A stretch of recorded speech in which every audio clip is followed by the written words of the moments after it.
For anyone who has ever doubted whether a 76-year-old monarch recovering from cancer could still bend the arc of national conversation, the scene that played out inside St. James's Palace this week offered an emphatic answer.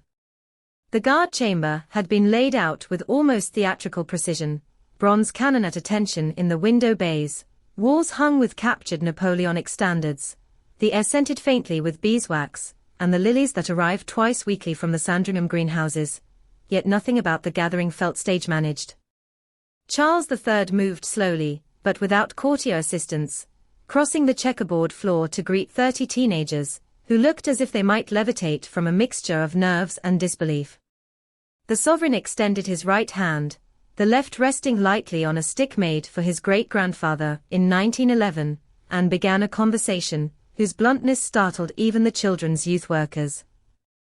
How many of you have lost a friend to knives? Who among you feels safest at a music studio compared with a classroom? What do you want me to tell the people who write our laws? Those questions set the tone for 2 hours of talk in which pupils from Lambeth shared benches with cabinet ministers in morning dress, in which Idris Elba described the first time he spent the night in a recording booth, because he had nowhere warmer to go, and in which a silent girl from Peckham slid a folded sheet of lyrics across the table, only for the king to ask if she would be willing to read them aloud. She did, voice trembling at first, then strengthening until the final line. Some days the postcode feels like a cage, hung in the gilt-framed silence normally reserved for ambassadors' speeches. Charles nodded, twice, and told her that her words deserved a larger audience than any throne room could offer, and that he would see what might be done. Nobody in the room doubted he meant it. He governs now through what courtiers jokingly call persistent nudges, a telephone conversation rather than a royal command, a carefully timed visit to a borough where council budgets have crumbled, an invitation for a youth mentor to dine at Windsor and leave with 3 new philanthropic phone numbers in their pocket. The message that emerged was simple enough for headlines yet dense with implication.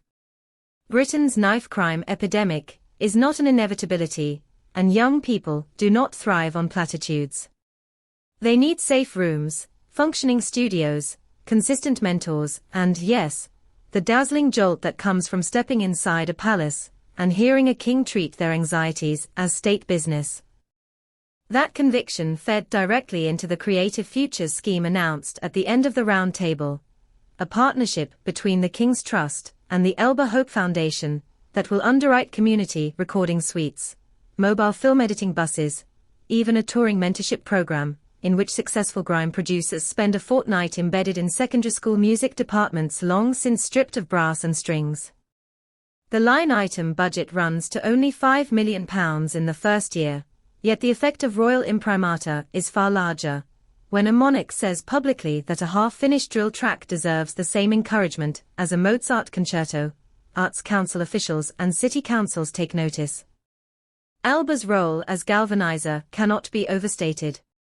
He arrived wearing a charcoal suit whose cut nodded to Savile Row, but whose fabric, he whispered to an aide, came from a small Ghanaian tailor. The symbolism, West African heritage, East London graft, royal household polish, summed up everything Charles was attempting: make the palace itself a meeting place where identities clash amicably and leave changed.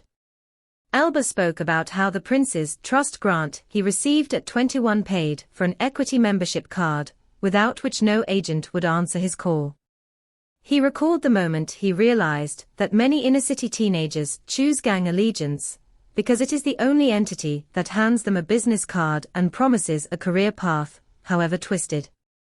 We have to outcompete them, he told the king, with something that feels just as immediate and tangible. Charles replied that creativity is a form of currency England used to celebrate and must learn to spend again.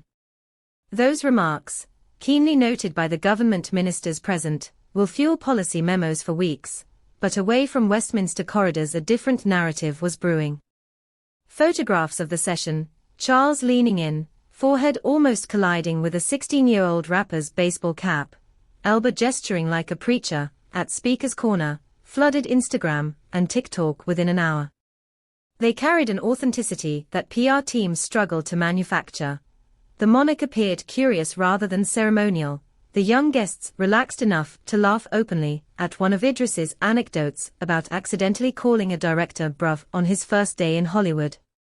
Hashtags linked the images to anti-knife crime petitions, to open MIC nights, to charities collecting rap lyrics as data on urban anxiety. By midnight, the Palace Post had racked up nearly 1 million likes, more than any coronation rehearsal reel, and thousands of comments from teenagers insisting they had never vibed with royalty before but this slaps. For a court that measures success in decades, the speed of that digital ripple was startling. One aide confessed it felt like watching a Gothic warship suddenly install hydrofoils and skip across the surf.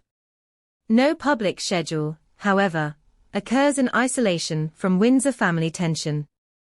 Reporters stationed at the palace gates filed dispatches about the king's evident energy, yet the questions they shouted concerned Prince Harry's still unconfirmed autumn visit.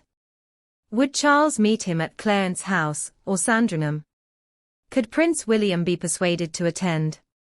Courtiers said nothing, which in royal parlance means the conversation is ongoing and delicate.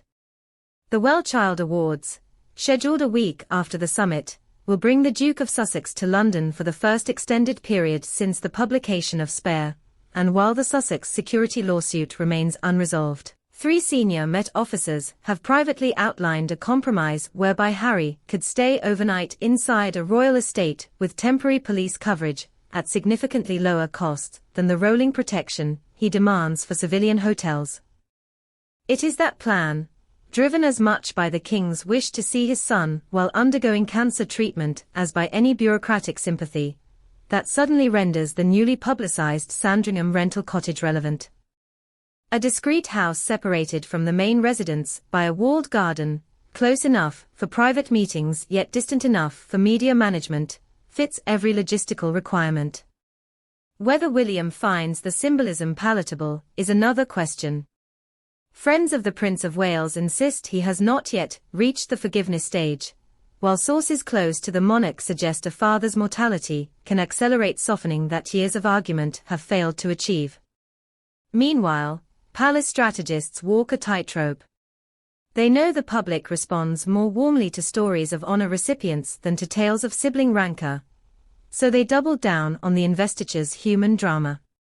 Leona Lewis, voice still golden, but now edged with the authority of an animal welfare activist, curtsied low enough that her forehead almost brushed the royal knuckles.